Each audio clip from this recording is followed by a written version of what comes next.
Voilà. Bonsoir, mon père. Bonsoir, mon père. Alors, certainement, vous l'avez reconnu. Voilà, nous sommes en compagnie du père Paul-Marie Mba depuis Libreville au Gabon. Nous allons mettre des cœurs. Nous allons mettre des cœurs pour lui souhaiter la bienvenue sur ce direct pour la catéchèse sur la guérison intérieure. On va mettre des cœurs. On va mettre des cœurs. Je voudrais voir les cœurs s'envoler. On va mettre des cœurs pour lui souhaiter la traditionnelle Akwaba. Merci, mon père, d'avoir accepté de partager avec nous cette préparation à la nouvelle année. Mon père, qu'est-ce que ça vous fait de vous retrouver pour partager avec nous, avec les auditeurs et les internautes, la préparation pour entrer en l'année 2023? Écoutez, c'est toujours une très grande joie d'abord de te retrouver, de retrouver aussi Donald et les autres confrères. Certains me sont familiers, d'autres, je les découvre avec vous, hein. En même temps, je me sens honoré en étant invité sur ce plateau pour partager au peuple de Dieu la parole de lumière, la parole de grâce, celle qui a le pouvoir d'affermir, celle qui a le pouvoir d'éclairer, donc de dissiper les ténèbres intérieures.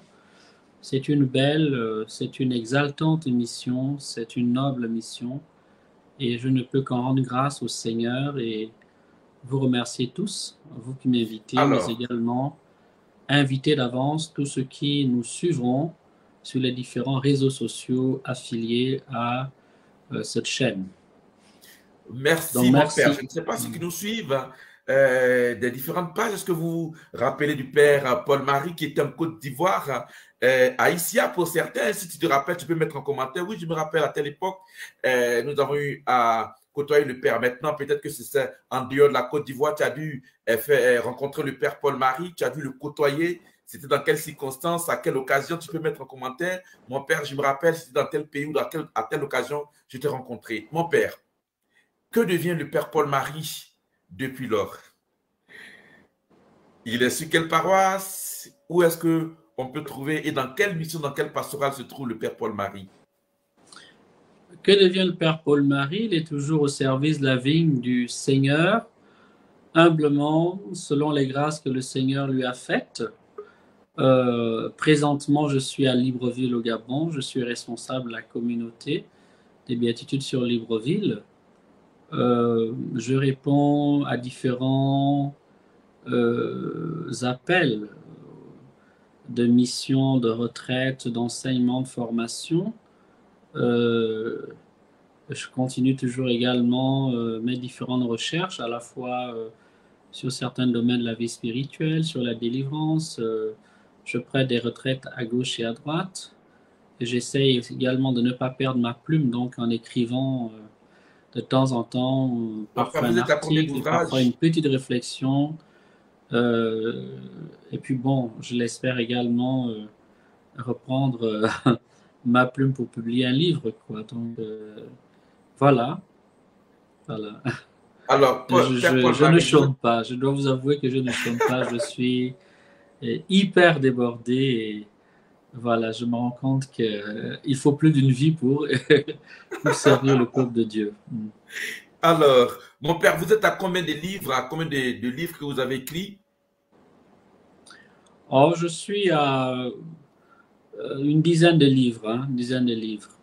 Quelques articles de théologie. Euh, Je rappelle que j'ai le père également Paul-Marie est également docteur en théologie. un site internet sur lequel je publie des articles, des pensées, où également on peut trouver beaucoup de ressources. Oui? Alors, mon père, sans tirer sur le temps, c'était pour donner l'appétit à nos auditeurs et à nos internautes. Ça fait un moment qu'on ne vous a pas revu et ça nous fait chaud au cœur de vous revoir sur ce direct. Nous allons parler aujourd'hui, nous allons aborder le thème sur pardonner à soi-même. Mon père, nous vous laissons la parole et nous revenons tout à l'heure pour le petit moment de prière. Mon père, vous avez la parole. Merci de m'offrir une fois de plus l'opportunité de partager la parole de Dieu avec vous et avec tout le peuple de Dieu de par le monde, puisque la grande grâce qui nous est faite c'est que de n'importe quel coin du globe, nous pouvons annoncer l'évangile du Christ et toucher très largement, d'abord ce soir et également les jours à venir, les mois à venir, puisque ces partages d'évangile, ces réflexions, ces enseignements seront toujours accessibles sur les différents espaces sociaux auxquels nous sommes affiliés.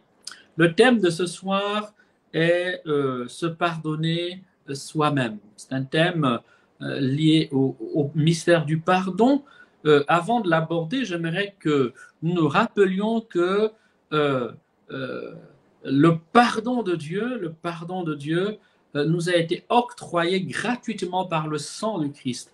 Et donc, c'est le Christ qui est notre pardon. C'est le Christ, par son sacrifice sur la croix, par l'effusion de son sang, par l'offrande de sa vie, jusqu'à l'extrême, comme dit l'Écriture, ayant aimé les siens qui étaient dans le monde, il les aima jusqu'à l'extrême. C'est donc par le sacrifice qui est le sien, jusqu'à l'extrême du don de lui-même, la mort en croix, que le Christ nous a réconciliés avec Dieu son Père et qu'il nous a obtenu le pardon divin, le pardon de Dieu son Père.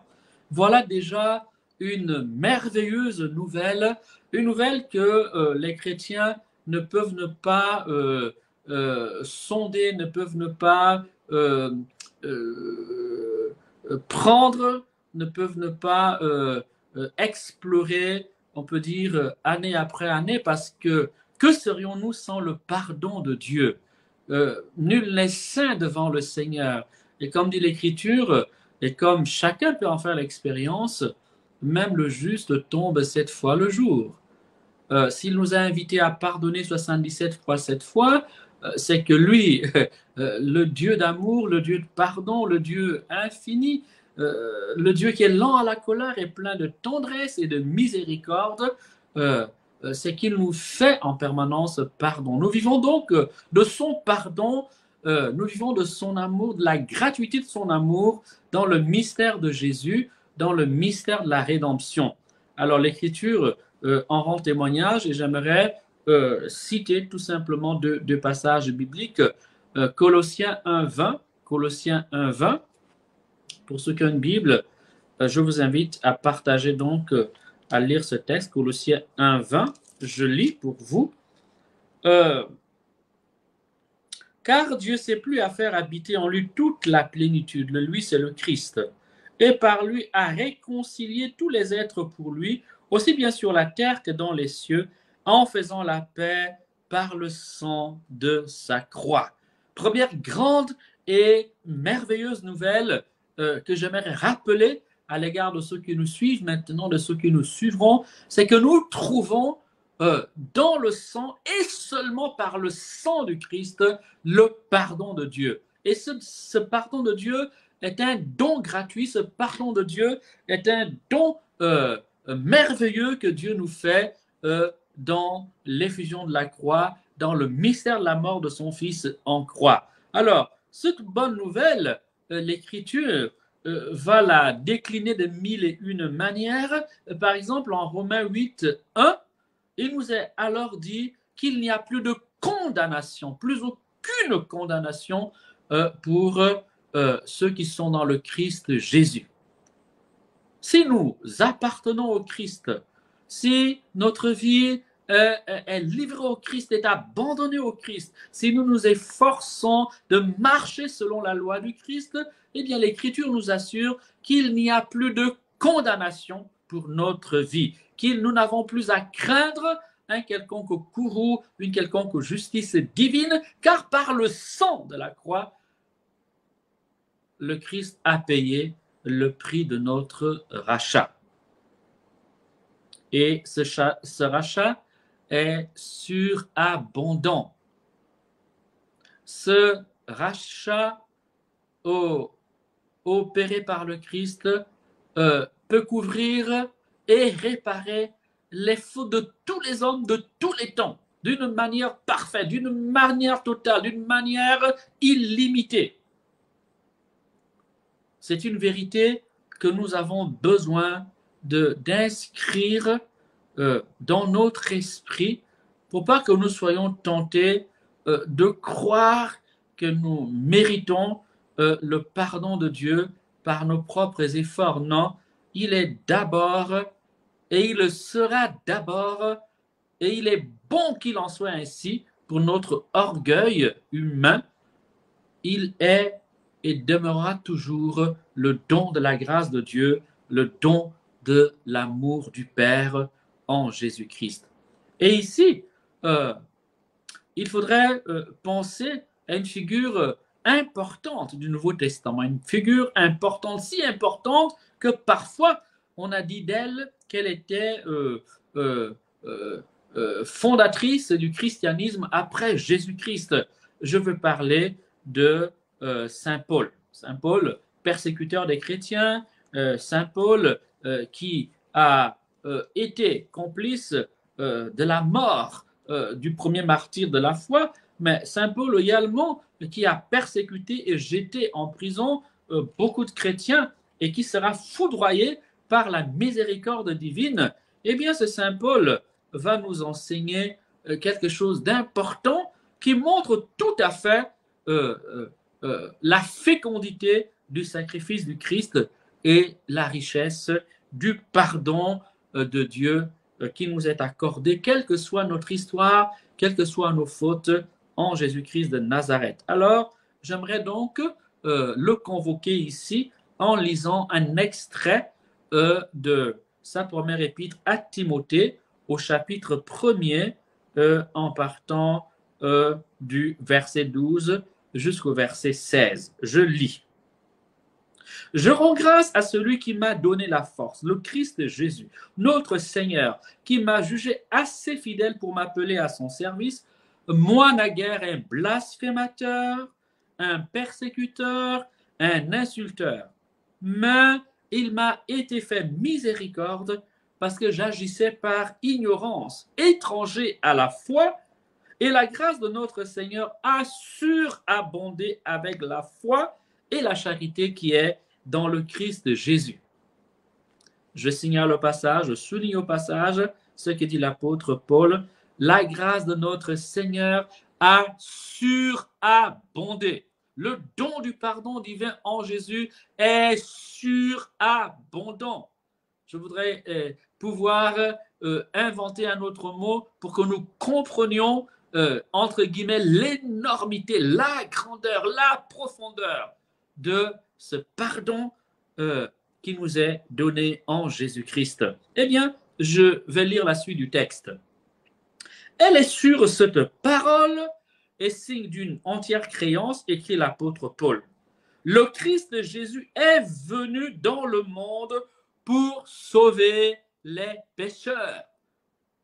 Le pardon de Dieu est donné à des pécheurs. Il s'adresse à des pécheurs parce que la condition de tous les hommes, et cette condition-là est la mieux partagée que le bon sens, cette condition, tous les hommes, aucun n'y échappe, exceptionnellement la Vierge Marie, pour la mission qui est la sienne dans le dessein divin, eh bien, c'est que nous sommes tous pécheurs et nous vivons du pardon de Dieu jour après jour. Alors, veuillez m'excuser, je me suis un tout petit peu écarté du texte.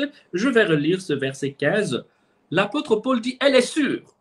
Retenez, elle est sûre, c'est-à-dire qu'elle est ferme. On peut bâtir sa vie sur elle. On doit y donner à cette parole assez de notre confiance. Alors il continue, elle est sur cette parole et digne d'une entière créance. Le Christ Jésus est venu dans le monde pour sauver les pécheurs, dont je suis moi le premier, dit l'apôtre Paul.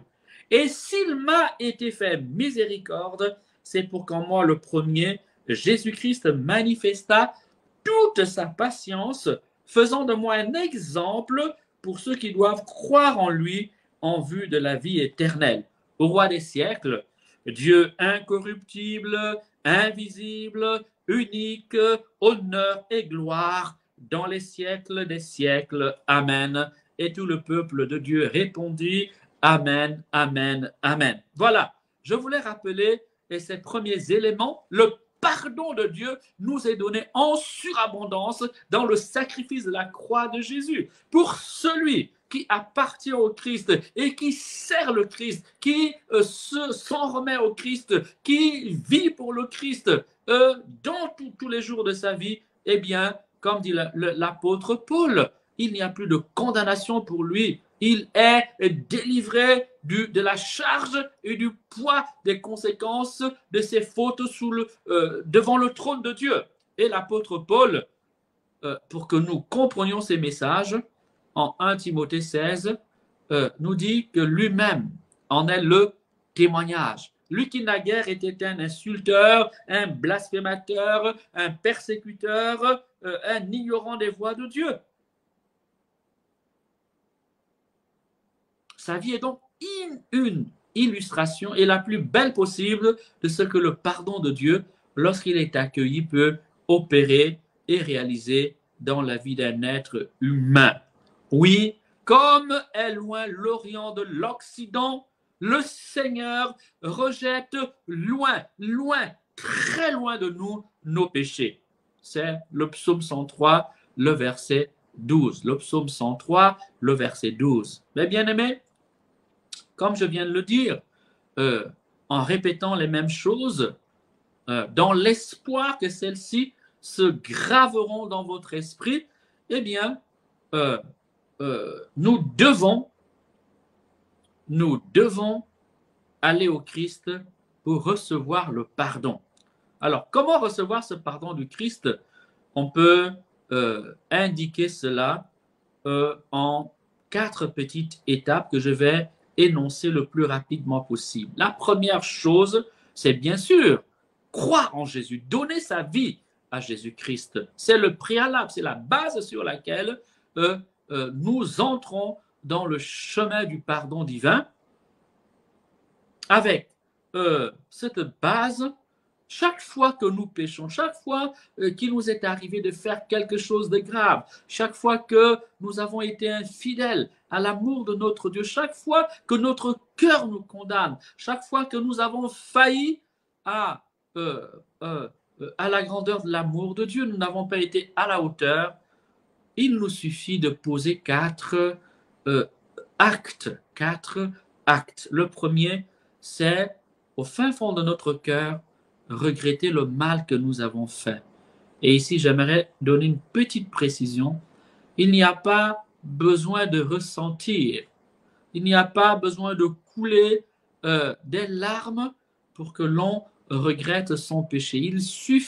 Il est suffisant que nous ayons conscience d'avoir mal opéré, d'avoir mal agi en pensée, en parole, dans des actes ou en n'étant pas à la place et au devoir que Dieu attendait de nous. Il est suffisant pour nous de regretter cela. Ça, c'est, on peut dire, la première étape. La deuxième étape, qui est, si le regret est sincère, si le regret est poussé jusqu'au bout, la seconde étape, eh bien, c'est de prendre la décision de tout faire pour ne pas volontairement, librement, en toute conscience, reprendre la même faute. Car si le regret est sincère, eh bien, il doit y avoir dans l'âme le désir également de ne pas rejouer, de ne pas répéter la même erreur. Bien sûr, et il se pourrait qu'un jour on retombe dans la même faute parce que l'être humain est faillible, mais alors le péché deviendra un accident sur le chemin. Christ est le chemin. Dans la vie du croyant, eh bien, le péché est un accident de route, un accident de circulation. Vous voyez donc, il y a une différence entre avoir choisi volontairement de s'établir dans le péché tout en continuant hypocritement à invoquer le nom de Dieu et une défaillance sur le chemin. Celui qui marche et qui trébuche sur le chemin, eh bien, normalement ne le fait pas en toute conscience. S'il le fait en toute conscience, il devient, veuillez m'excuser, un cinéaste, un hypocrite, un acteur. Et du coup, sa vie n'est plus authentique. Il joue à un personnage, il n'est plus sur le chemin de Jésus-Christ de Nazareth. Si tu m'entends, dis Amen. Si tu m'entends, envoie un pouce. Si tu m'entends, lève ton bras et dis Seigneur, délivre-moi de toute forme d'hypocrisie. Seigneur, garde-moi sur ton chemin. Et si jamais le péché frappe à ma porte, fais-moi la grâce de le regretter et de prendre la décision de toutes mes forces de ne pas retomber dans ce péché d'une manière volontaire. Alors, à cette décision doit s'accompagner une autre, c'est la décision d'avouer son péché. Ici, pour le bon catholique que tu es, toi qui m'écoutes, cela va se faire au confessionnal. Cela va se réaliser en rencontrant l'homme de Dieu, celui qui a reçu de par l'Église le mandat de donner au peuple de Dieu le pardon de ses fautes. Car le Christ a bâti son Église et a délégué ses pouvoirs aux apôtres qui ont établi des collaborateurs, qui ont établi des hommes pour être les dispensateurs du fruit du salut, des dispensateurs du pardon de Dieu. Ici, j'aimerais tout simplement citer un seul texte, et de ce texte, je pense que tout le monde comprendra que le Christ a vraiment remis à son Église le pardon de la grâce de pardonner les péchés. Alors, je lis le texte. C'est dans Jean, le chapitre 20. Nous allons lire à partir du verset 19. Le soir, ce même jour, les premiers de la semaine et les portes étant closes, là où se trouvaient les disciples par peur des Juifs, Jésus vint et s'était en milieu et il leur dit « Paix à vous ». Ayant dit cela, il leur montra ses mains et son côté. Les disciples furent remplis de joie à la vue du Seigneur. Il leur dit alors de nouveau « Paix à vous ». Comme le Père m'a envoyé, moi aussi je vous envoie. Ayant dit cela, Jésus souffla sur eux et leur dit, recevez l'Esprit Saint. Ceux à qui vous remettrez les péchés, ils leur seront remis. Ceux à qui vous les retiendrez, ils leur seront retenus. Voilà. Le Christ a conféré à son Église le pouvoir de pardonner nos péchés. Donc, pour celui qui est en Jésus-Christ, recevoir le pardon de Dieu, c'est se tourner vers l'Église et dans l'Église, se tourner vers ceux qui ont reçu le mandat, le service de proclamer, d'appliquer aux âmes la grâce du pardon, fruit du sang de la croix, fruit de la mort, de la passion et de la résurrection de notre Seigneur Jésus-Christ. Je viens de citer Jean le chapitre 20, le verset 19 jusqu'au verset 23. Je reprends Jean 19, le verset 19 à 23 et je vais lire pour ceux qui nous suivent et qui seraient des autres églises, le texte précis où le Christ donne son pardon, le pouvoir de pardonner à son Église. 22, verset 22 jusqu'au verset 23. Ayant dit cela, il souffla sur eux et leur dit, recevez l'Esprit Saint, ceux à qui vous remettrez les péchés, ils leur seront retenus. Ceux à qui vous les retiendrez, ils leur seront retenus. En d'autres termes, l'Église a reçu de par Jésus-Christ le pouvoir et la mission de pardonner les péchés, mais l'Église peut également refuser de donner ce pardon de Dieu lorsque les conditions pour le recevoir ne sont pas au rendez-vous dans ton cœur. Alors, enfin, la dernière étape de ce chemin d'accueil du pardon, fruit du sang de la croix de Jésus, eh bien, c'est la réparation.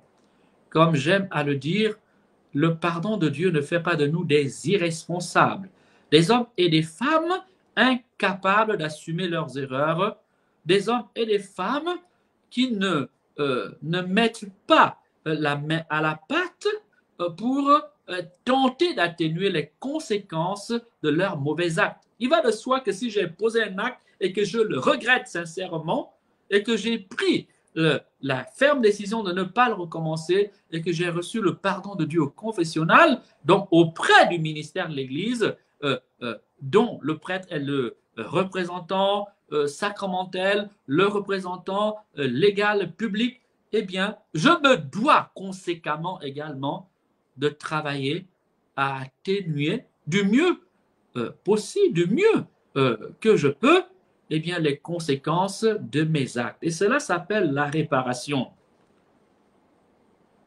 Cela s'appelle la réparation. Elle fait partie de l'accueil du pardon de Dieu. Amen, amen, amen, amen.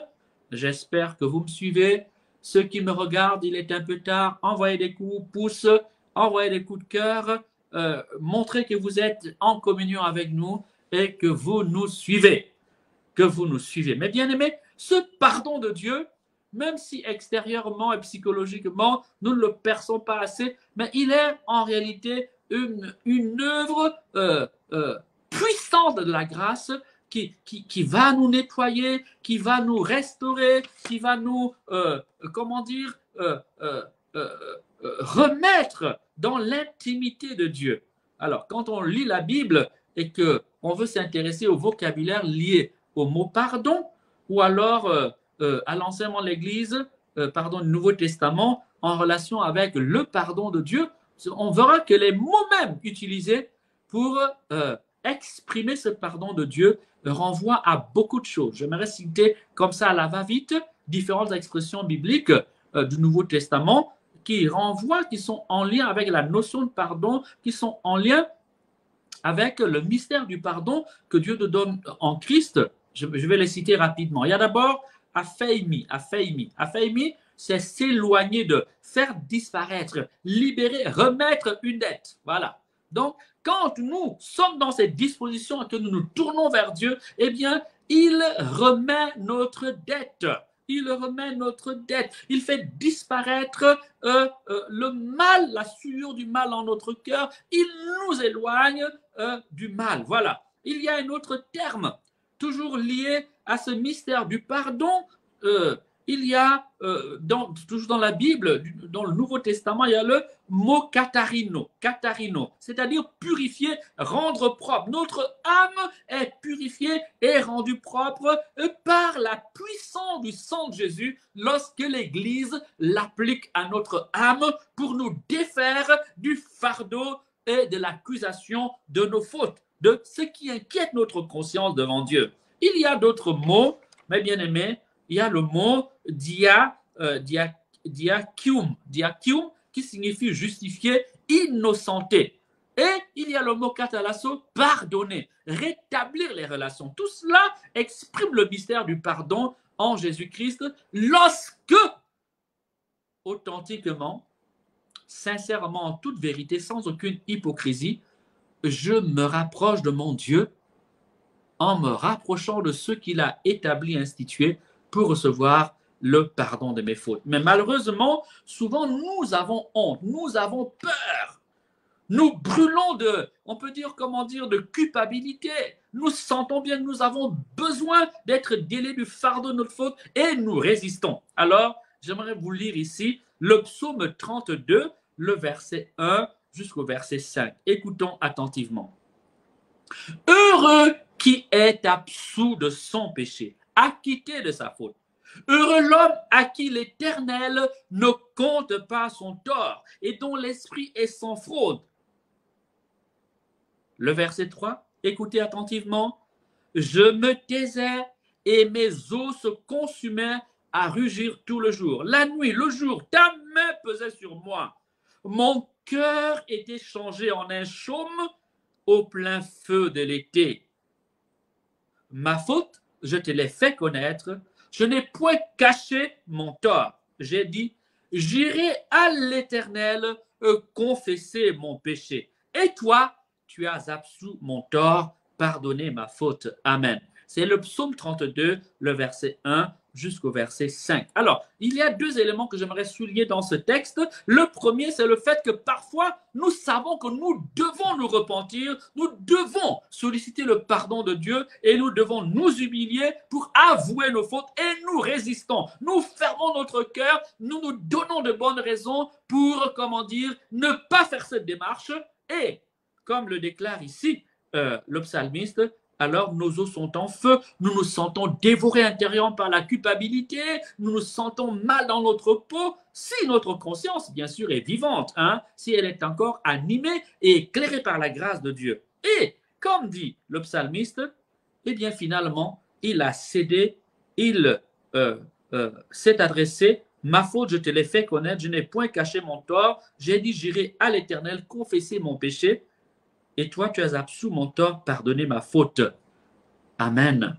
Alors, ce chemin du pardon dans l'Évangile est le chemin de la paix de la conscience et le chemin du bonheur de l'âme. Vous voyez, le bonheur de l'âme, la paix du cœur appartient à l'homme juste, c'est-à-dire à l'homme qui est réconcilié avec Dieu, à l'homme qui n'est pas puni en permanence par sa conscience, un homme qui n'est pas dévoré par les reproches de sa conscience, car tu peux échapper à la voie, de la loi, tu peux échapper à la police, tu peux échapper aux prisonniers, tu peux échapper, au regard des autres, mais un homme n'échappe pas à la voie et à la condamnation de sa conscience. Un homme ne peut échapper aux reproches et à la loi de la conscience. C'est une loi plus profonde que tout le reste. Elle te pourchassera toujours jusqu'à ce que finalement tu acceptes de t'humilier et que tu te tournes vers le Christ en te tournant vers l'Église pour confesser tes péchés. Alléluia, alléluia, alléluia. J'espère que vous m'écoutez, j'espère que l'on m'écoute et que l'on me suit. Alors, ne pas se pardonner alors que Dieu nous a déjà pardonné. Malheureusement, c'est cela qui arrive chez certains chrétiens. Il arrive parfois qu'il y ait des chrétiens qui ont reçu le pardon de Dieu, qui ont invoqué l'effusion du sang de Jésus, sur qui l'on a proclamé le pardon de Dieu, la vertu et la puissance libératrice de la parole, et qui continuent dans leur cœur à ne pas accepter ce pardon de Dieu, oubliant que le sang du Christ, c'est-à-dire le sang de l'innocent, le sang du Fils de l'homme, le sang de celui qui est à la fois le Fils de l'homme et le Fils de Dieu, a été répandu. Et de quelle manière? Pour les racheter. Or, ce sang, parce qu'il est le sang de Dieu, Dieu dont les actes ont une portée infinie, Dieu dont les actes ont des conséquences infinies, eh bien, ce sang-là a assez de consistance pour pardonner tous les péchés de chacun d'entre nous, quelle que soit leur énormité, quelle que soit leur gravité. Le sang du Christ, parce que c'est le sang de Dieu, a ce pouvoir, cette puissance, cette vertu en surabondance. Malheureusement, il arrive qu'il y ait des chrétiens qui s'enferment dans une forme de culpabilité intérieure, qui refusent le pardon de Dieu, en fait, qui ne croient pas, ils se confessent, mais ils continuent à se tourmenter, à se ronger, à se dévaloriser, à s'enfermer dans une espèce de souffrance et d'auto-accusation morbide au-dedans d'eux-mêmes, comme si le sang de l'agneau de Dieu n'avait pas assez de consistance pour les purifier. Pour les purifier. Car l'homme qui a confessé son péché et qui refuse de se pardonner soi-même, se pardonner à lui-même, eh bien cet homme-là, mes bien-aimés, s'enferme dans une forme de culpabilité mortifère, autodestructrice. Il ne connaîtra pas la paix. Il sera en permanence rongé par le remords de la conscience, dévoré par la culpabilité, empoisonné du dedans par les reproches de son âme, alors que le sang de Jésus a été libéré sur sa conscience, alors que le sang de Jésus a été invoqué pour lui et lui a obtenu le pardon de Dieu. Il est déjà pardonné si il a regretté son péché, s'il a pris la décision de ne plus y tomber, s'il a avoué son péché et s'il a reçu le pardon de l'Église et s'il s'est engagé à réparer ses torts, il est déjà pardonné. Il n'y a plus de condamnation pour toi qui m'écoutes. Romains 8, 1, plus de condamnation. Comment alors expliquer eh bien, que certains chrétiens continuent de vivre dans la culpabilité alors qu'ils sont sur ce chemin de pénitence et de pardon? Eh bien, la réponse est très simple, c'est que il manque de foi dans l'œuvre du Christ. Ah, je viens d'énoncer quelque chose. C'est les significations du refus de se pardonner à soi-même pour un chrétien. Le fait que tu refuses de te pardonner à toi-même signifie donc un manque de foi dans l'efficacité, la vertu et la puissance du sang de Jésus. C'est la première signification. Peut-être que tu n'étais pas conscient de cela. Peut-être que celui qui se culpabilise alors qu'il a reçu le pardon de Dieu par l'Église, eh bien celui-là, mes bien-aimés, c'est ce que ça veut dire en profondeur. Qu'il doute de l'efficacité salvifique, l'efficacité réconciliatrice du sang de Dieu sur sa vue. Et du coup, il rejette le don du Christ, le don de la paix du Christ, le don du pardon, car le pardon que le Christ lui donne est un don. Qui dit don dit quelque chose de gratuit, quelque chose d'immérité, d'immérité. Qui dit don dit présent. Et donc dit quelque part que nous n'avons rien d'autre à faire qu'à recevoir. Alors, celui qui continue de vivre dans la culpabilité, en fait, ne reçoit pas le don de Dieu. Et le don du pardon s'accompagne normalement toujours de la paix de la conscience. Si vous avez déjà eu un jour besoin de vous confesser, non seulement vous comprendrez ce que dit le psalmiste dans le psaume 32, le verset 1 à 5 que j'ai lu, mais vous saurez combien le pardon de Dieu est libérateur et apaisant. Quand on a fait une bonne confession, je me souviens, une fois je prêchais en Belgique, à la cathédrale de Belgique, Saint-Michel, et dans cette cathédrale-là, je confesse une personne, la personne s'est mise à pleurer. Elle est tombée dans mes bras, elle commençait à m'embrasser. Merci mon Père, je me sens tellement mieux, je me sens tellement bien. Voilà, le pardon de Dieu est également porteur du don de la paix et de la joie à la conscience. Quand tu ne fais pas l'effort de l'accueillir parce que tu continues d'en douter, eh bien, tu te prives toi-même de ce don de la paix que le Christ a déjà obtenu. Quand on fait à quelqu'un le don d'un cadeau, il peut prendre le cadeau et puis mettre de côté. Il peut prendre le cadeau et puis l'ouvrir et vivre de ce cadeau-là. Alors, celui qui, alors qu'il a été pardonné, continue de se morfondre, de se culpabiliser, eh bien, celui-là est un peu comme quelqu'un à qui on a offert un magnifique cadeau et qui prend le cadeau, il le range quelque part, il ne prend même pas le temps de l'ouvrir, il ne prend pas de l'utiliser. Eh bien, hélas, une telle attitude est une attitude qui t'enferme dans ton passé et qui t'enferme dans ton histoire. Et ici, il faudrait relire tranquillement 1 Timothée 1:16,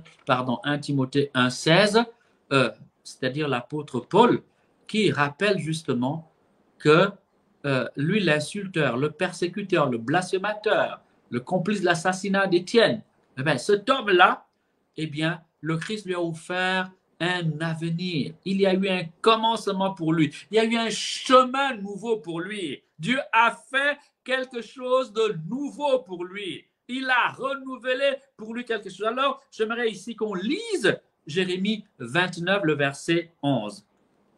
Que dit Jérémie 29, le verset 11? C'est un verset très connu que nous allons lire dans la perspective du pardon de Dieu. Eh bien, cette parole de Dieu dit ceci: « Car je sais, moi, les projets que je forme pour vous, oracle du Seigneur, dessein de paix et non de malheur, pour vous donner un avenir et une espérance. » celui qui refuse de croire en ce pardon de Dieu, qui alors qu'il a fait la démarche pénitentielle et reçu le pardon de la voix de l'Église, eh bien celui-là, en fait, il se prive de ce don de la paix, de la joie que comporte le pardon de Dieu, mais en même temps, il se prive de l'avenir nouveau que lui ouvre le pardon de Dieu. Parce que Saint Paul a été pardonné, parce qu'il a reçu le pardon de Jésus, eh bien, il a pu commencer une nouvelle vie,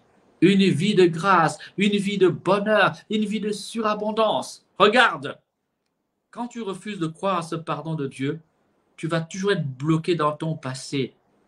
Le passé, on ne peut pas le refaire. Il faut le dépasser. Il faut le dépasser en le confiant à la miséricorde divine et en essayant maintenant ici, et maintenant de donner le meilleur de toi-même. Le pardon de Dieu t'ouvre un avenir. Le pardon de Dieu te délivre de ton passé de misère et de péché, pour t'ouvrir un chemin d'espérance. Celui qui accueille le pardon de Dieu, eh bien, il rentre dans un chemin d'espérance. Amen, amen, amen, amen. J'espère qu'on me suit. Je vais voir des cœurs, s'il vous plaît. Ça fait plaisir de recevoir un petit cœur. Je vais voir des pouces. Ça me permet de savoir que vous êtes là, que je ne vous endors pas trop. Dieu vous bénisse, Dieu vous bénisse, Dieu vous bénisse, Dieu vous bénisse. Soyez bénis dans le nom puissant de Jésus. Eh bien, vous voyez, celui qui refuse donc de croire au pardon de Dieu, alors qu'il a rempli les conditions par lesquelles l'Église l'applique aux âmes, eh bien, celui-là, non seulement il se prive de grande grâce, mais il s'interdit en fait d'avancer. Il s'interdit de reprendre la route en fait, parce qu'il est tout le temps bloqué dans son passé. Il est tout le temps bloqué dans ce qui s'est passé hier ou avant-hier, ou il y a des années ou des mois. Il le ressasse, il le retourne dans la tête. Ok, voilà. Alors qu'en fait, le pardon de Dieu est une porte de sortie de cette histoire. Le pardon de Dieu le met sur une voie, sur un chemin d'espérance, sur un avenir nouveau. C'est pour toi la possibilité d'écrire une page nouvelle dans ta vie. Quand Dieu t'a pardonné, c'est que Dieu tourne la page et te permet d'écrire de nouvelles pages. Mais si tu n'accueilles pas ce pardon et passes toute ta vie à pleurer, à te lamenter, eh bien, tu te figes toi-même, tu te bloques toi-même dans un moment de ton passé et qui n'était pas le meilleur de ta vie. Donc, tourne-toi vers le Christ et n'oublie jamais que Christ est le chemin. Amen. Christ est le chemin. Amen. Voyez, je continue de décliner un peu les conséquences de ce refus du pardon de Dieu. Eh bien, il est également, on peut dire, une méconnaissance de notre faiblesse. Quand je refuse de croire au pardon de Dieu, toujours en train de regretter, de ressasser, de dire que j'aurais pu faire autrement, j'aurais dû, eh bien, en fait, cette attitude signifie tout simplement, que j'ignore la faiblesse humaine. C'est une attitude qui manifeste mon ignorance de la condition de l'homme. L'homme après la chute, l'homme marqué par les conséquences du péché d'Adam et Ève que l'on appelle le péché originel, est un être handicapé, un être qui difficilement peine sur le chemin du bien et de la lumière. Parce que nous sommes marqués par cette faiblesse, les conséquences de ce péché auxquelles se sont rajoutées nos propres erreurs, eh bien, il nous est difficile, il nous est pénible d'avancer avec aisance sur le chemin de la vie. Il nous est difficile d'avancer sans tituber. Il nous est difficile d'avancer sans chanceler. Il nous est quasiment difficile d'avancer sans tomber. Donc, quelqu'un qui regrette en permanence, qui se morfond, qui se lamente sur les erreurs de son passé, oubliant que Dieu lui donne un avenir, la possibilité de réécrire sa vie, de faire quelque chose de plus beau comme l'apôtre Paul, eh bien celui-là fait preuve d'une grande ignorance. Il n'a pas compris que l'être humain est faible et malades. Comme dit Jésus, il n'est pas venu pour les bien portants, mais pour les malades. Notre condition après le péché originel est celle-là. Nous sommes des êtres blessés, nous sommes des handicapés qui avons du mal à marcher, qui avons du mal à évoluer sans tituber sur le chemin du bien. Si tu m'entends, dis Amen. Si tu m'entends, dis Amen. Donc, il fait preuve d'une grande ignorance. Malheureusement, c'est comme cela. C'est ainsi les choses. Il nous est quasiment impossible, pour ne pas dire qu'il nous est impossible, de marcher sans tomber, de marcher sans tituber, se manger sans à un moment donné peiner sur le chemin du bien. Donc, si tu penses que tu peux aimer Dieu sans jamais commettre de faute, eh bien, tu es dans une belle illusion. Tu es dans une belle illusion. Il faut une grâce spéciale. Il faut une grâce spéciale accordée par Dieu. Une grâce spéciale, très spéciale, pour que l'être humain puisse mener une vie de vertu sans jamais de défaillance, sans jamais faiblir, sans jamais, tituber. Voilà.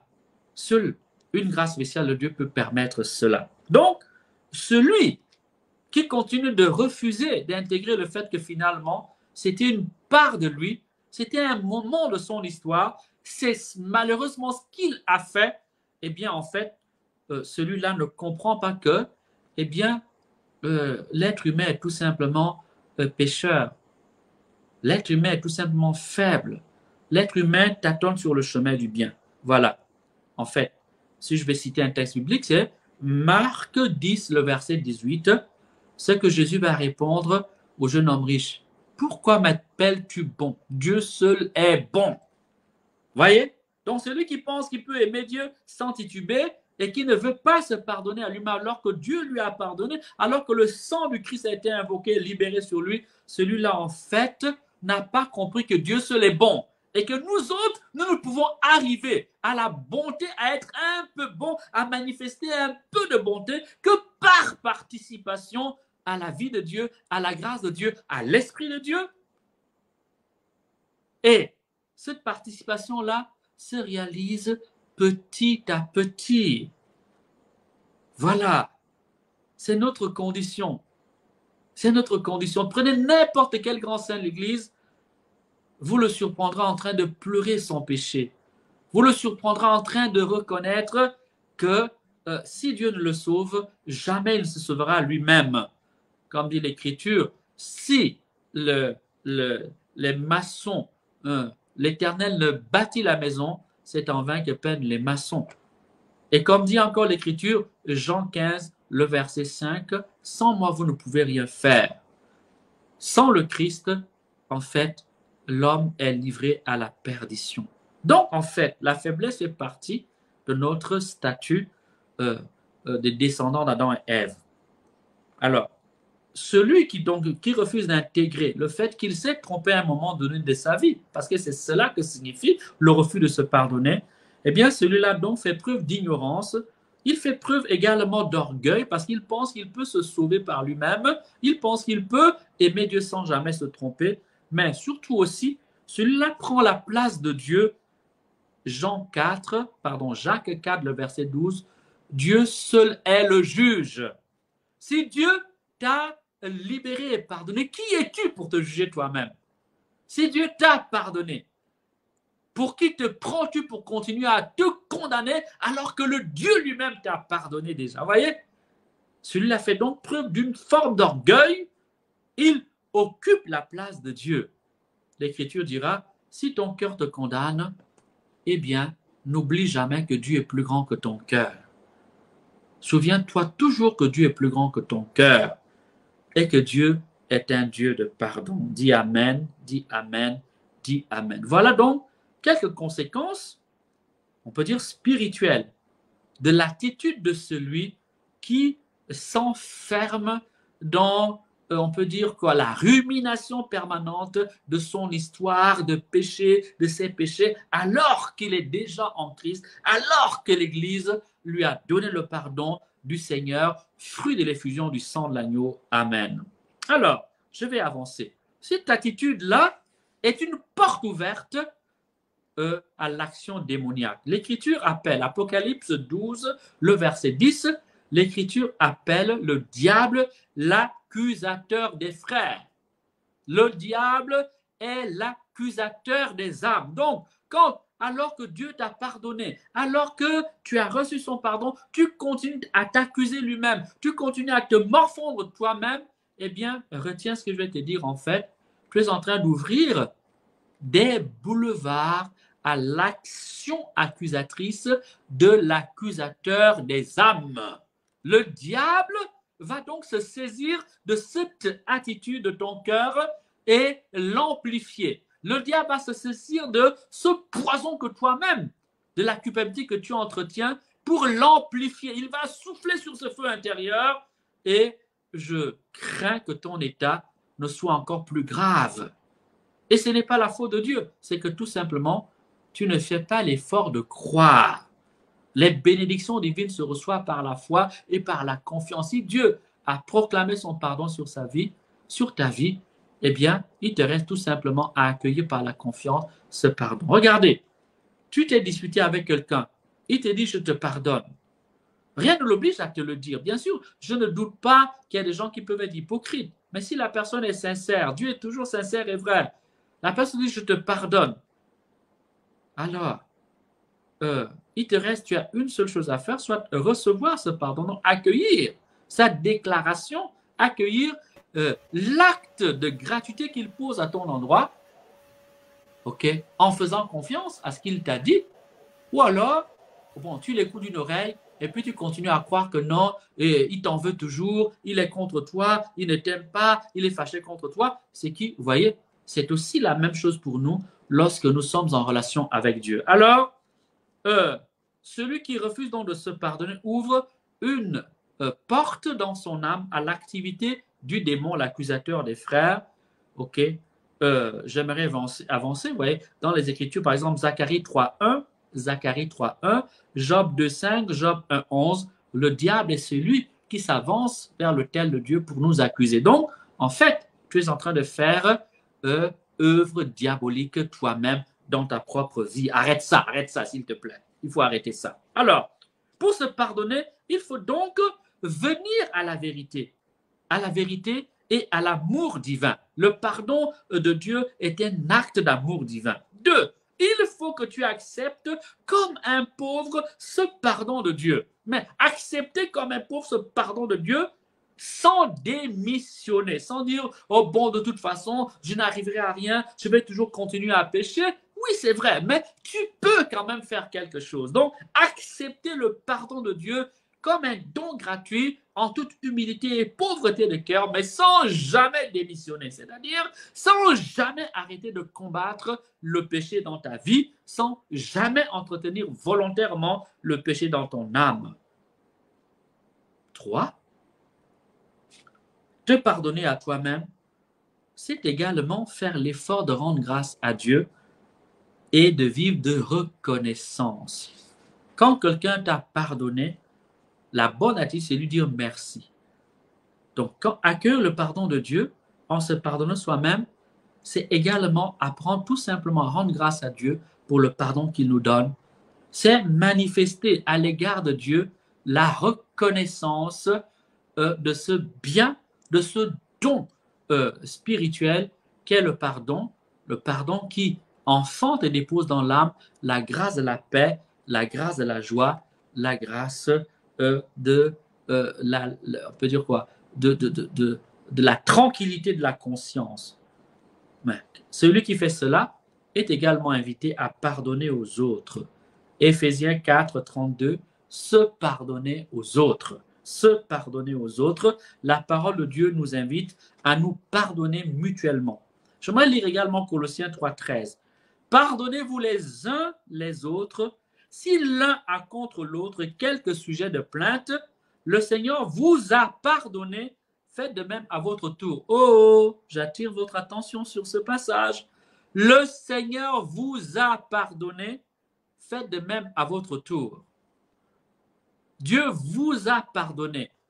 Faire de même à votre tour, c'est bien sûr pardonner à celui qui vous a fait du tort, mais c'est vous pardonner à vous-même le tort que vous vous êtes fait à vous-même en péchant, donc en désobéissant à la volonté de Dieu. Et cela relève de l'amour de soi. Quand il est dit dans les commandements de Dieu qu'il faut aimer son prochain comme soi-même, ça veut dire que nous devons nous aimer également en Dieu, comme Dieu nous aime. Si Dieu m'a pardonné, je suis invité moi aussi à me pardonner, à me faire grâce. Donc le prochain, ce n'est pas seulement celui qui m'a fait du tort et à qui je dis je te pardonne, je ne te demanderai pas des comptes du mal que tu m'as fait, mais le prochain ici, c'est aussi toi-même. C'est aussi toi-même. Savoir te faire grâce et miséricorde parce que Dieu a libéré sur ta vie son pardon. Amen. Alors je conclus. Le Christ a payé le prix de nos péchés. Il est notre paix avec Dieu. Il est notre paix avec nous-mêmes. Il est notre paix et notre réconciliation avec les autres.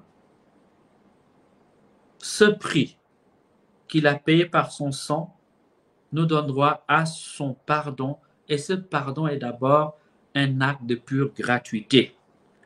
Alors, ne pas se pardonner, c'est faire preuve ou d'orgueil ou d'ignorance, c'est manquer de profondeur dans la connaissance de la condition de l'homme, c'est également ouvrir un chemin à l'activité du démon, c'est enfin une forme d'orgueil, c'est finalement être le juge de soi-même, alors que la Bible nous invite à ne pas juger et de laisser à Dieu le devoir, le droit de juger, car lui seul est le législateur de nos âmes. Se pardonner, c'est s'aimer soi-même, c'est aimer notre vie comme celle-ci est aimée par le Christ. Mais bien aimé, cela est une nécessité de la vie chrétienne. Se pardonner est une nécessité de la vie chrétienne. Je ne peux pas accueillir le pardon de Dieu si en retour, je ne me pardonne pas à moi-même. Et c'est malheureusement ce qui arrive chez beaucoup de chrétiens. Dieu leur a accordé son pardon, mais ils continuent de vivre dans toutes sortes d'auto-accusations, dans toutes sortes d'amertume intérieure. Mais bien aimé, il ne doit pas en être ainsi. Il ne doit pas en être ainsi. Alors que le méchant abandonne sa voie et retourne à l'Éternel, qui aura pitié de lui, notre Dieu, qui ne se lasse jamais de pardonner. Qui ne se lasse jamais de pardonner. Alors, ce pardon est source de grande paix, mais peut être aussi source de guérison intérieure pour nous-mêmes, comme pour les autres. Pour nous-mêmes. Je me souviens d'une femme qui avait été guérie il y a quelques années. Je vivais dans le diocèse de Nîmes, en France. Et je reçois une personne au confessionnal, et la personne avait plus de la quarantaine. Elle me dit, mon père, voilà, tu confesses et tout. Et puis, à un moment donné, je ne sais pas pourquoi, elle dit, bon, il y a un péché que je n'ai jamais confessé. J'ai tellement eu honte toute ma vie. Et ce péché-là, je l'ai commis vers l'âge de 14-15 ans. Et je ne sais pas, certainement un coup de la grâce du ciel, la personne a pu avouer son péché. Et puis, nous avons continué à échanger. Et elle me dit, mon père, ça fait plus de 30 ans que je suis malade. Je traîne une maladie. J'ai vu tous les experts, tous les spécialistes. Et on a commencé, continué à échanger au confessionnal. Après le confessionnal, je lui donne l'absolution. Et pendant que je lui donne l'absolution, je reçois dans mon cœur que, à cause du fait qu'elle venait d'avouer ce péché-là et de recevoir le pardon de Dieu, elle va être guérie. Elle va être guérie, que Dieu l'a guérie. Effectivement, bon, je ne lui ai pas dit, je n'ai rien fait, c'est juste une conviction qui est venue dans mon être. Elle est partie, et puis quelques semaines après, elle revient, on dit, mon père, vous ne devinerez jamais. Cette maladie que je traînais depuis tant d'années, eh bien, depuis, elle a totalement disparu. Elle a totalement disparu. Bien-aimés, si nous confessons nos péchés, lui, fidèle et juste, pardonnera nos péchés et nous purifiera de toute iniquité. 1 Jean 1, le verset 9. 1 Jean 1, le verset 9. Voilà ce que j'avais à partager avec vous ce soir. Puisse le sang de l'agneau de Dieu vous recouvrir. Puisse le sang de l'agneau de Dieu vous laver, vous nettoyer. Puisse la puissance du sang de Jésus-Christ investir vos âmes, investir vos vies et purifier votre conscience de toute inquiétude, de toute culpabilité morbide, mortifère qui vous empoisonne, et qui vous ruine, qui vous range dedans.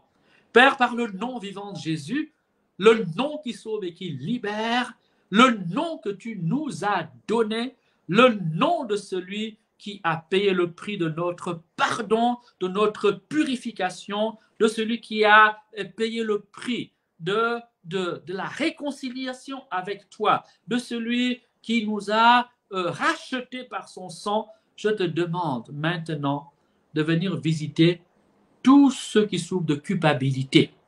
Au nom de Jésus-Christ de Nazareth, que la puissance du nom de Jésus détruise dans ton âme le poison de la culpabilité. Au nom de Jésus. Au nom puissant de Jésus. Je retire cette culpabilité qui faisait que tu étais triste en permanence et que souvent tu t'enfermais pour pleurer. Il suffisait qu'on nomme le péché que tu as fait pour qu'aussitôt tu commences à pleurer, à verser des larmes. Oui, je retire cette culpabilité au nom de Jésus. Je l'arrache de ton cœur au nom de Jésus. Il est écrit, venez à moi, vous tous qui peinez et ployez sous le poids de vos péchés, de vos fardeaux, et moi je vous donnerai le repos. Père, au nom de Jésus, accorde le repos, accorde le repos, accorde le repos et le pardon à tes enfants qui souffraient de culpabilité, alors que tu leur avais déjà pardonné, alors que le sang de l'agneau avait été invoqué et libéré sur leur vie.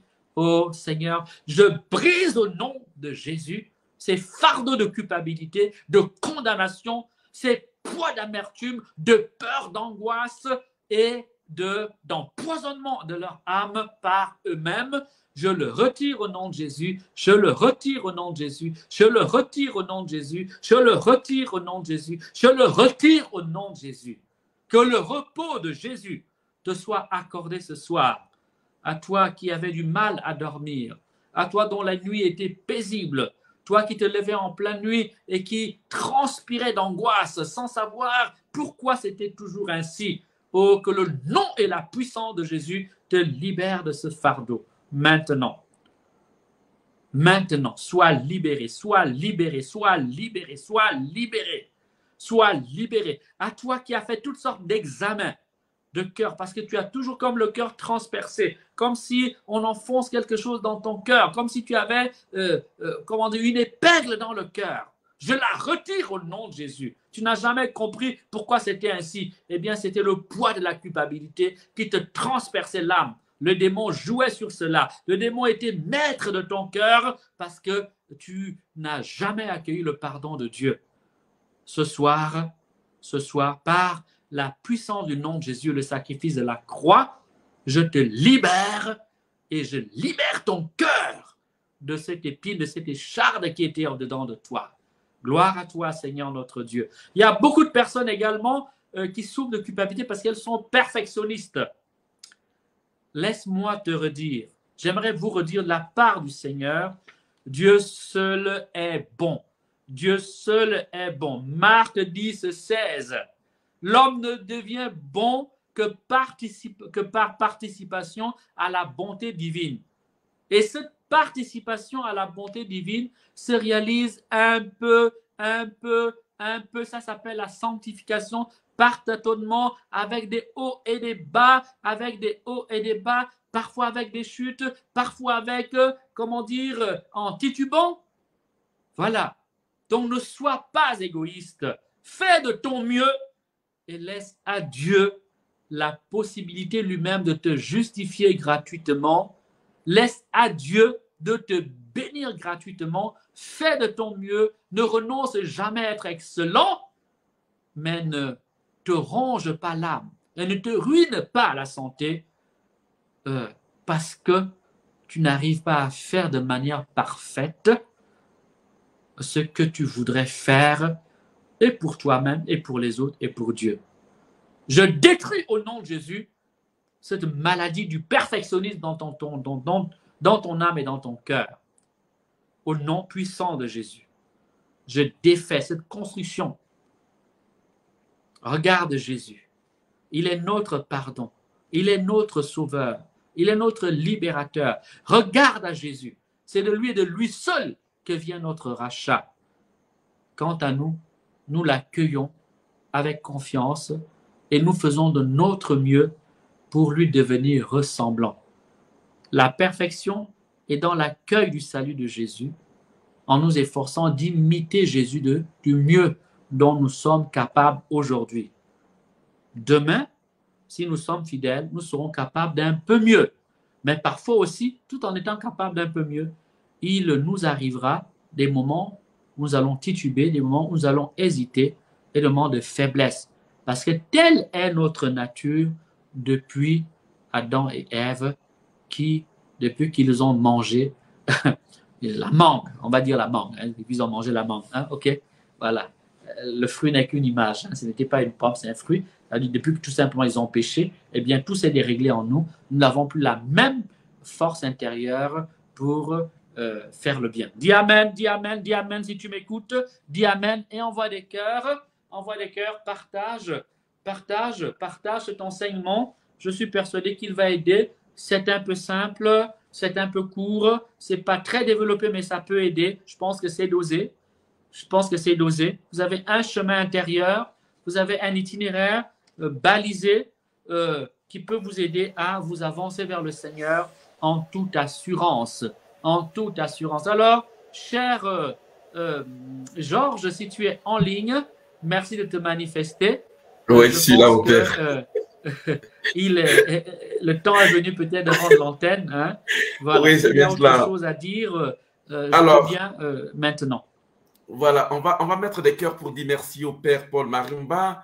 Aujourd'hui, c'est dimanche, comme vous le savez, malgré ses nombreux charges, il a accepté de partager avec nous ce petit moment. Merci, cher Père.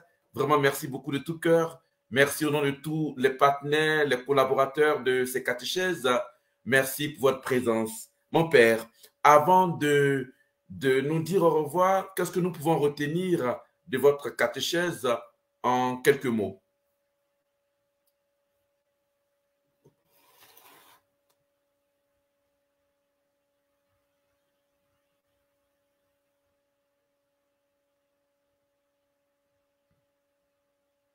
Tout simplement deux choses. La première, c'est que le pardon de Dieu est un acte de pure gratuité. Première chose. Deuxième chose, eh bien, lorsque Dieu nous a donné son pardon par l'Église,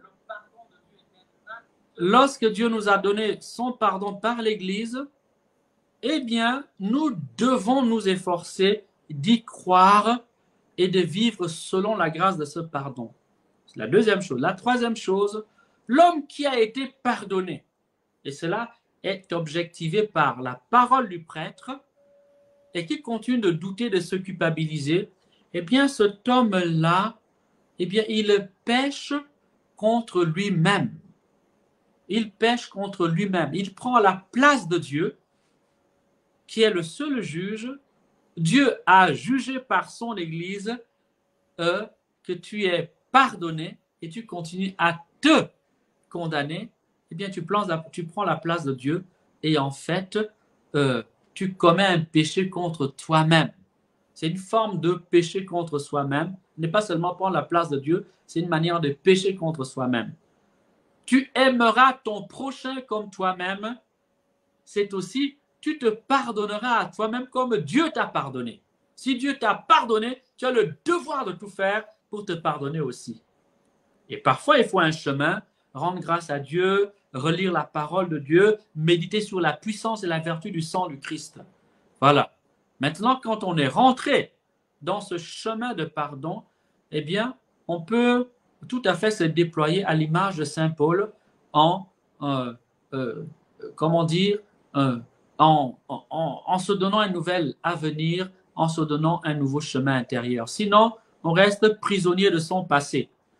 On ne va jamais avancer, on sera tout le temps en train de ressasser, de ruminer, et du coup, on se fait du mal à soi-même. Alors que le Christ est venu nous apporter la paix et la joie. Dis Amen, Amen, Amen, Amen. Amen. Alors,